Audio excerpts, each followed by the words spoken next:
श्री गणेशाय नमः। हे ओंकार रूपा पशुपती, हे भवानी वरा दक्षिणामूर्ती, ब्रह्मांडात जितुक्या विभूती तितुकी रूपे तुझी देवा।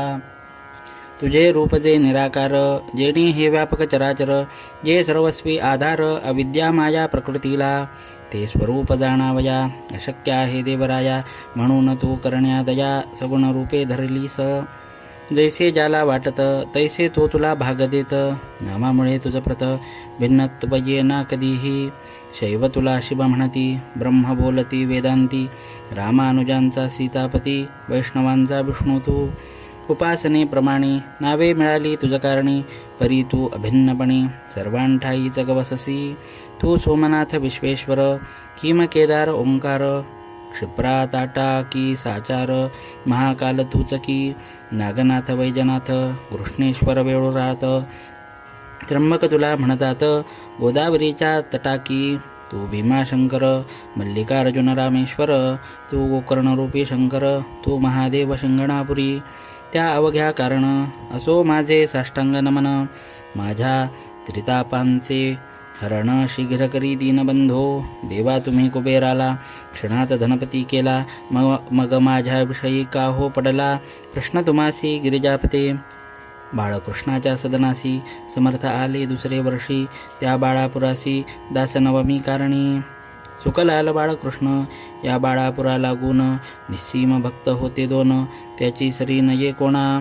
यावेळी बरोबर होते पाटील भास्कर, बाळाभाऊ पितांबर, गणू जगदेव दिंडोकार। उत्सव दास नवमीचा सांग झाला तेथसाचा, दैवयोग भास्कराचा तेथेच आला ओढवून। एक कुत्रे पिसाळलेले भास्करा येऊन चावले, तेणे लोक इतर भ्याले, म्हणती आता हा पिसाळेल। उपाय अवघे व्यवहारिक भास्करासी केले देख, कोणी म्हणती निशंक डॉक्टर आधाडा बोलवणे। भास्कर म्हणे ते अवसरी, वैद्याची ना जरुरी खरी, माझा डॉक्टर आसनावरी बैसला आहे गजानन। त्याच्याकडे मजला न्यावे, वृत्त अवघे कळवावे, ते सांगतील ते ऐकावे, आपला हेका करू नका। गजाननांचे समोर आणिला पाटील भास्कर, बाळाभाऊने समाचार अवघा समर्थांस श्रुत केला। तो अवघा ऐकून महाराज बदले हसून, हत्या वैर आणि ऋण हे कोणासी चुकेना। सुखलालाच्या गायी ठाई द्वाडपणा जो होता पाही, तो या भास्करे लवलाही शेगावी दवडिला। ते तिचे द्वाडपण कुत्रे येथे झाले जाण, तेच चावले येऊन या पाटील भास्कराला। तिचा हरण्या द्वाडपणा मशी याने केली प्रार्थना, हिचे प्यावया दूध जाणा ऐसा भास्कर मतलबी।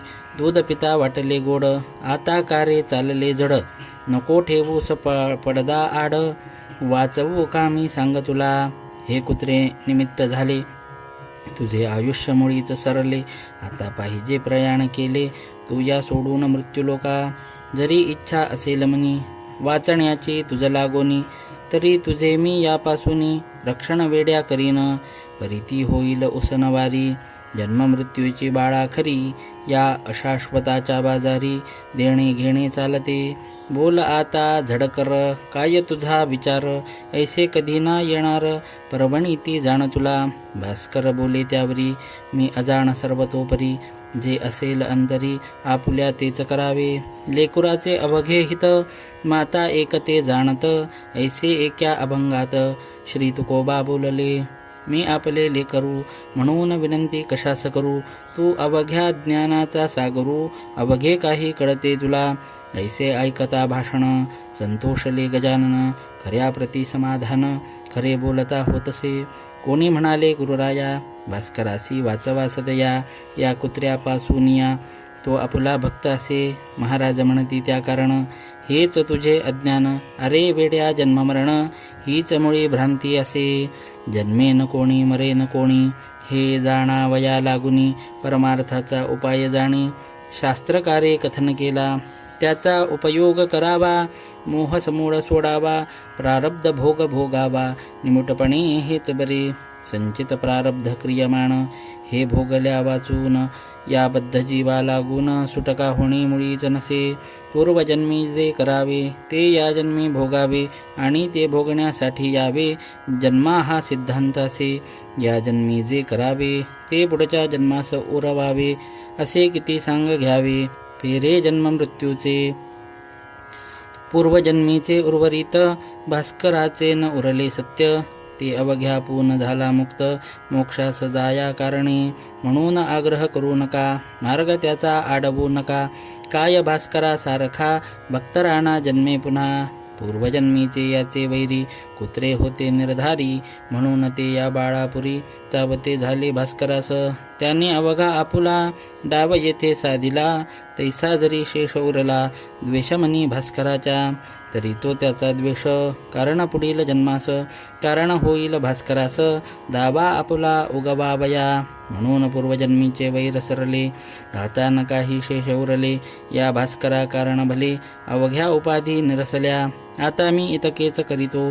2 महिने वाचवितो याला न पिसाळू देतो. श्वानविषापासून ते न मी केले जरी. हा जन्मास येईल पुन्हा परी. 2 महिने भूमीवरी उरले आयुष्य भोगावया. ऐसे ज्ञान ऐकिले ते कित्येकास नाही पटले.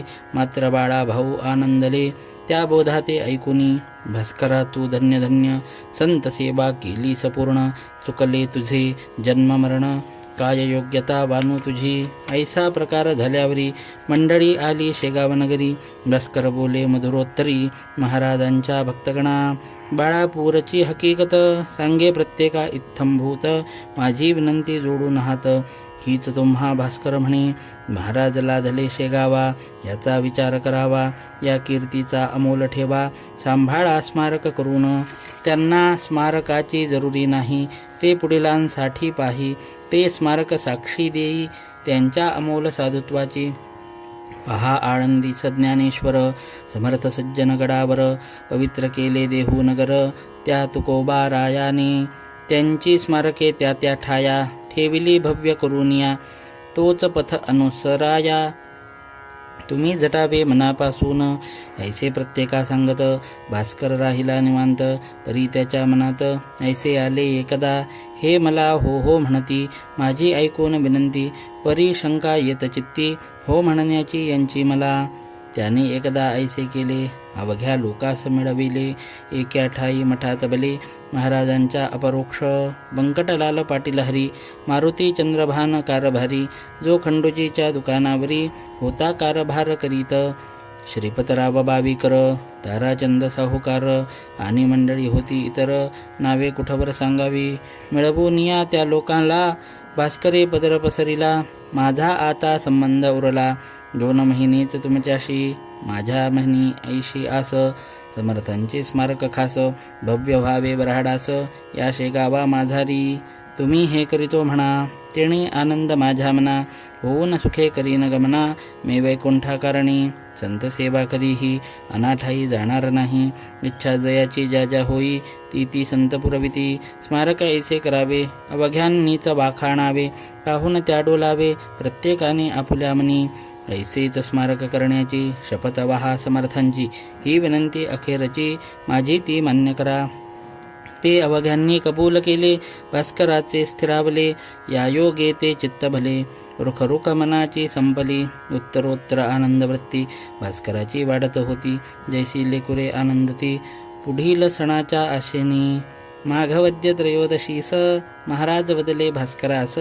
चला त्र्यंबकेश्वरास जाऊ आपण शिवरात्रीला.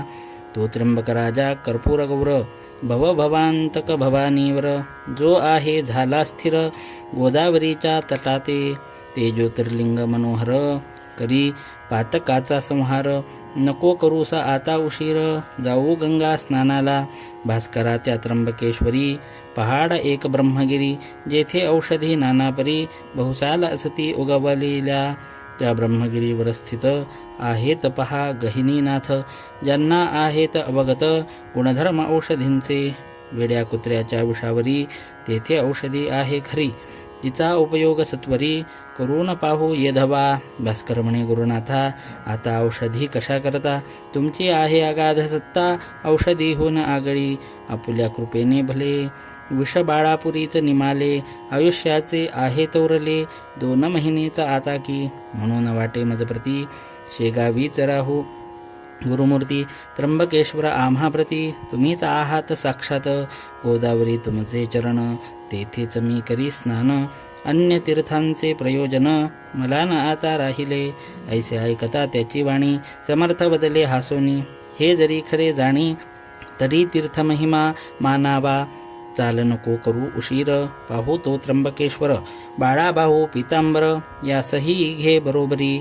मग ती मंडळी निघाली, शेगावाहून भली, शिवरात्रीस येती झाली, त्र्यंबकेश्वरा कारणी.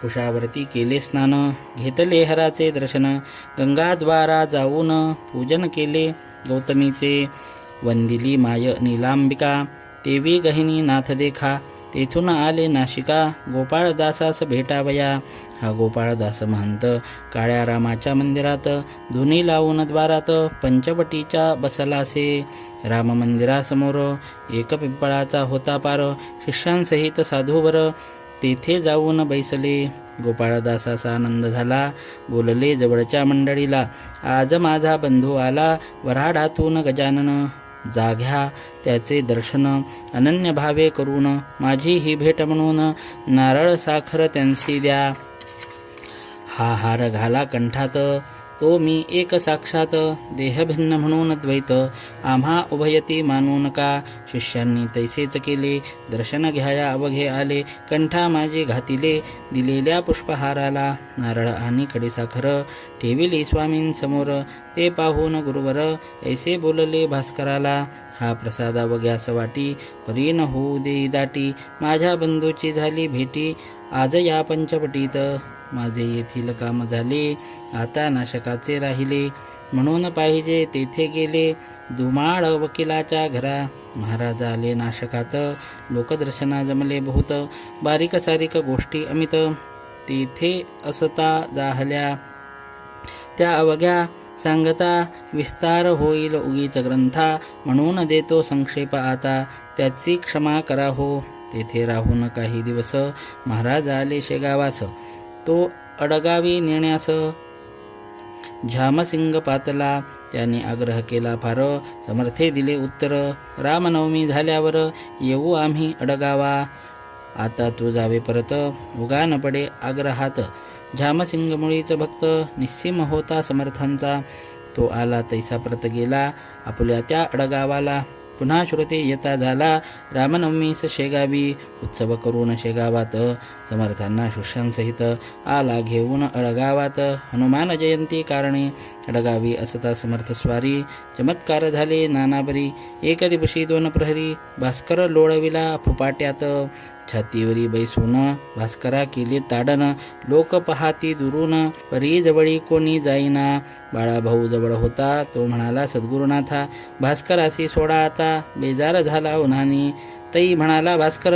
बाळाभाऊन जोडा कर, माझा हा साक्षात ईश्वर, काय करील ते करू दे, लोकांशी वाटती चापट्या दिल्या, मला होतात गुदगुल्या, अनुभवाच्या गोष्टी भल्या, अनुभवीच जाणती, पुढे घेऊन भास्करासी, महाराज आले बिराडासी, त्या अडगाव ग्रामासी, उतरलेल्या ठिकाणास, बाळाभाऊस बोलले, अवघे आता 2 उरले, भास्कराचे दिवस भले, पंचमीला जाईल तो, आज मी जे केले कृत्य, ताडनाचे रानात, ते का हे तुझ प्रत, आले असेल कळोनी, तुझला या भास्करानी, मारविले होते छत्रीनी, शेगावी माझ्या करानी, ते आहे का ध्यानात, ते क्रियमाण नासावया, त्यास मारिले यठाया, ज्या एकाच गोष्टी वाचून या, अन्य न बता हेत काही, उत्सव पूर्ण झाल्यावर, त्या अडगावीचा साचार, काय घडला प्रकार, तो आता परियेसा, उत्सवाचा काला झाला,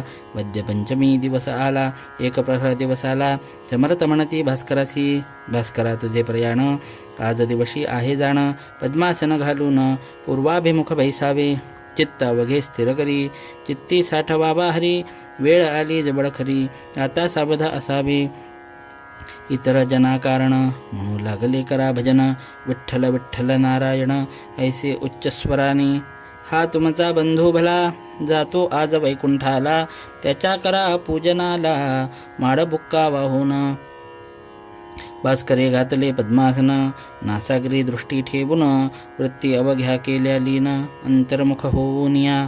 भक्त भास्करा पूजिती, माळा बुक्का वाहती, ते कौतुक पाहाती, समर्थ दूर बैसून. भजन झाले एक प्रहर, माध्यांनी सा आला दिनकर. महाराजांनी हर हर शब्द केला मोठ्याने, त्या सरसा प्राण गेला भास्कराचा वैकुंठाला. संतांनी हाती धरिले जाला, तो पाहुणा हरीचा. लोकपुसती महाराजास, कोठे करणे समाधीस. या भास्कराच्या शरीरास, कोठे न्यावे ठेवावया. समर्था वग्यास सांगती, द्वारकेश्वर जो पशुपती, ज्याच्या सन्निध आहे सती, तेथे ठेवा भास्कराला. ऐसी आज्ञा होता क्षणी, विमान बांधिले लोकांनी, केळीचे खांब लाहुनी, चहूबाजूस विबुध हो. आत ठेविले कलेवर, पुढे भजनाचा होय गजर. मिरवित आणिला भास्कर, द्वारकेश्वराची या पाशी. सांगविधी समाधीचा, ते ठाई झाला साचा. लोक म्हणती महाराजांचा, परमभक्त केला हो. दुसरे दिवसापासून समाधीच्या सन्निध जाण, होऊ लागले अन्नदान. गोरगरिबांकारणी स्थान द्वारकेश्वराचे, अडगावाच्या सन्निधसाचे. अंतर एक मैलाचे, गावापासून उत्तरेस. जागा द्वारकेश्वराची, परमरमणीय होती साची. झाडी चिंच वृक्षांची, होती विशेष तेठाया. निंब अश्वत्थ मांदार, आम्रवट औदुंबर, ऐसे वृक्ष होते इतर. शिवाय काही फुलझाडे, अडगाव अकोलीच्या मध्यंतरी, हे ठिकाण निर्धारी. तेथे समाधी दिधली खरी, समर्थांनी भास्कराला. 10 दिवस अन्नदान झाले याचे वर्णन, तुम्ही नुकतेच केले श्रवण. संत भंडारा नाव ज्याचे, चिंचवृक्षाच्या सावलीत, जेवाया बसे पंगत. तई कावळे अतोनात, त्रास देऊ लागले. काव काव ऐसे करीती, द्रोणपात्रीचे उचलून नेती. मुलोत्सर्ग तोही करीती, जेवणारांच्या अंगावर. त्या योगे लोक त्रासले, कावळ्यास हाकू लागले. बिल्लांनी ते तयार केले, तीर कमटे त्या मारावया. तेही बोलले गजानन, अवघ्या लोकां लागून. नका मारू त्या कारण, अपराध त्यांचा काही नसे. या भंडारात येण्याचा हेतू इतकाच आहे त्यांचा. प्रसाद अपणा भास्कराचा, इतरांपरीच मिळावा. काकी हा भास्कर, वैकुंठी गेला साचार. हा पितृलोकावर, नाही मुळीच राहिला. 10 दिवसपर्यंत प्राण अंतरिक्षात, राहे परिभ्रमण करीत. सपिंडी होता जाय पुढे, त्या 11व्या दिवशी बळी देती कावळ्याशी. काक जेव्हा स्पर्शेल त्यासी, तेव्हाच प्राण जातो पुढे. त्या बलिदानाचे कारण भास्कर नुरले साचे, म्हणून या कावळ्यांचे पित्त गेले खवळून. आत्मा या भास्कराचा, नुळीच मुक्त झाला साचा. तो पाहुणा वैकुंठीचा, झाला आहे यधवा. या सोमसूर्य लोकांचे, कारण त्यासी नुरले साचे. म्हणून पिंडदानाचे, नुरले पहा प्रयोजन. दयाला न ऐसी गती, त्यांच्यासाठी पिंड देती. कावळ्यांची वाट पाहाती, पिंड ठेवून कलेशावर. म्हणून कावळे रागावले, त्यांनी हे जाणीतले. भास्कराने गमन केले, एकदम वैकुंठ लोकाला. म्हणून आम्हा प्रसाद त्यांचा, मिळू द्या या भंडाऱ्याचा. ऐसा विचार कावळ्यांचा, दिसतो या कृतीने. तुम्ही त्या समारू नका, मीच तया सांगतो देखा. अहो जीवांनो माझे ऐका, गोष्ट आता सांगतो जी. तुम्ही उद्यापासून वर्ज करा हे ठिकाण, ना तरी भास्करा लागून. येईल माझ्या कमीपणा, आज प्रसाद घेऊन तुम्ही तृप्त व्हा अवघे जण. मात्र उद्यापासून या स्थळाशी येऊ नका. असे महाराज बोलले. ते भाविकांशी अवघे पटले, परी कुत्सित जे का बसले होते त्या मंडळीत. ते एकमेका लागुनी, म्हणते झाले हसुनी. ही गजानने केली वाणी, अस्थानिकी निरर्थक. पक्षी कुठे का वागतात, मानवाच्या आज्ञेत. पाहू याची प्रचित, उद्या मुद्दाम येऊनी. हे वेडे काही बोलती, भाविका नादी लाविती. आपले स्तोम माजविती, संतत्वाचे निरर्थक. अहो साजेल ते बोलावे, जे कापचेल तेच खावे. उसने न कधी आणावे, अवसान ते अंगात. दुसरे दिवशी ते कुत्सित, मुद्दाम पहाया आले तेथ. तो एकही ना दृष्टीप्रत, पडला त्यांच्या कावळा. मग मात्र चकित झाले, समर्थांशी शरण आले. 12 वर्षे तेथ भले, कावळे न आले श्रुते हो. 14 दिवस झाल्यावरी, गजानन फिरले माघारी. येथे झाले शेगाव नगरी, आपल्या उर्वरित शिष्यांसह. श्रुते त्या शेगावात, एक गोष्ट घडली अघटित. ती ऐका सावचित. सांगतो मी यधवा. होते साल दुष्काळाचे म्हणून एका विहिरीचे काम चालले खोदण्याचे सुरुंगाते लावून. विहीर 2 पुरुषांवर गेली खोल साचार. खडक काळा लागला थोर कती कुंडली पहारीची म्हणून भोके करून आत दारू ठासून सुरुंगाच्या साह्य करून काम फोडण्याचे सुरू झाले. चारी बाजूस भोके चार केली पहारीने तयार. दारू ठासली अखेर आत दोऱ्या घालून. एरंड पुंगळ्या पेटवून सोडल्या चारी दोऱ्यांतून. तो मध्येच बैसल्या अडकून दोऱ्यांची या गाठीवरी. पुंगळी खाली जाईना दारू सविस्तबला गेना. पाणी दमधरीना आले जवळी सुरुंगाच्या. तै कामावरचा मिस्त्री विचार करी अंतरी. सुरुंगास लागल्या वारी सुरुंग वाया जाईल की म्हणून गणू जवऱ्याला मिस्त्री तो बोलला. तू उतरून विहिरीला पुंगळ्या थोड्या सरकीव आणि तू येई लवकर वरी. पुंगळ्या जातील तोवरी 12 या शेजारी म्हणजे काम होईल. त्या पुंगळ्या सरकवण्यासी कोणी नदजे जावयासी म्हणून या गणू जवऱ्यासी मिस्त्रीने दटाविले. काय करीतो बिचारा दारिद्र्य होते ज्याच्या पदरा. त्याच्यावरी चाले जोरा यज्ञास बळी भोकडाचा. या गणू जवऱ्याची निष्ठा समर्थांवरी साची. आज्ञा होती मिस्त्रीची गणू आत उतरला. एक पुंगळी सरकविली ती तत्कळ तळा गेली. दारू प्रती जाऊन भिडली गणू आत सापडला. दुसरी सजो घाली हात पुंगळी सरकवण्याप्रत. तो पहिला सुरुंग उडाला सत्य मग काय विचारता. गणू म्हणे विहिरीतून समर्थाये धावून. माझे आता रक्षण तुझ्या विण कोण करी. विहिरी माझी धुराचा डोंब झाला होता साचा. दुसरा सुरुंग पेटण्याचा अवधी उरला थोडका. तो गणू जवऱ्या भली कपार हाती लागली. त्या कपारीत बैसली स्वारी गणू जवऱ्याची. एका मागून एकांनी पेट घेतला सुरुंगांनी. उडाले सुरुंग ऐसे तिन्ही दगड अपार निघाले. लोक जे का होते वरती ते बोलले ऐशारीती. बहुधा मिळाली असेल मुक्ती. विहिरी माझी गणूला छिन्न भिन्न शरीर झाले असेल साचार. डोकावून पाहती नारी नर. आत गणू जवऱ्याला तो कोठे दिसेना. जनांच्या नाना कल्पना दगडाप्रमाणे गणू जाणा. उडाला असेल बाहेर त्याचे आसमंत भागात. कोठे तरी असेल प्रेत पडलेले त्या शोधण्याप्रत. माणूस कोणी पाठवा. मिस्त्रीचा शब्द ऐकिला आतून गणू बोलला. अहो मिस्त्री नाही मेला गणू आहे विहिरीत. गजाननांच्या कृपेनी मी वाचलो या ठिकाणी. बसलो आहे दडोनी या पहा कपारीत. परी कपारीच्या तोंडाला धोंडा एक मोठा पडला. त्यामुळे बाहेर मला येता येत नाही की. गणूचे शब्द ऐकले लोक अवघे आनंदले. लोक खाली उतरले. तो धोंडा काढावया. 10-5 जणांनी धोंडा सरकविला पहारीनी. गणूस बाहेर काढून घेऊन आले वरते त्या. वरती येताच गावात गणू गेला पळत पळत समर्थांच्या मठात. दर्शन त्यांचे घ्यावया. गणू दर्शना येताक्षणी बोलले त्या कैवल्यदानी. गड्या कपारीत बैसोनी किती धोंडे उडविलेस. त्यात मोठा धोंडा तुला रक्षणास येऊन बैसला. कपारीच्या तोंडाला म्हणून तू वाचलास. पुन्हा ना ऐसे साहस करी पुंगळीवरून सुटल्या परी. मध्येच तिला जाऊ न करी कशाही प्रसंगी धरू नये. जा तुझे गंडांतर आज निमाले साचार. गणूप्रती पहाया इतर लोक आले गावीचे. गणू म्हणे सद्गुरुनाथा सुरुंगचारी पेटता. तूच मला देऊनी हाता कपारीत बैसविले. म्हणून मी वाचलो तुझे पाय पहाया आलो. ना तरी असतो मेलो विहिरी माझी गुरुराया. ऐसे गजानन कृपेचे महिमान आहे थोरसाचे. ते साकल्ये वर्णन्याचे मसी नाही सामर्थ्य. श्रीदास गणू विरचित हा श्री गजानन विजय नामे ग्रंथ. आल्हादावो भाविकांव्रत हेची इच्छे दासगणू. शुभं भवतु. श्री हरिहरार्पणमस्तु. इति श्री गजानन विजय ग्रंथस्य 11ोऽध्यायः समाप्तः.